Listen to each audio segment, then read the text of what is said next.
गोविंद घ्या, गोपाळ घ्या, माधव घ्या, मुकुंद घ्या. लक्ष्मी घरात येते सोन पावलानी, कुशीत तिच्या रुजते बीज नारायणी. लक्ष्मी घरात येते सोन पावलानी, कुशीत तिच्या रुजते बीज नारायणी.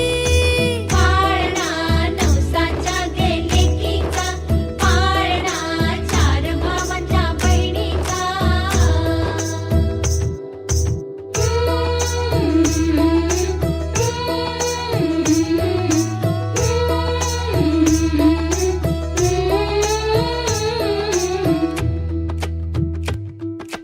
वंश नारायणाचा वाढता उदरी, त्याची कीर्त जाऊ दे ग आभाळाच्या वरी.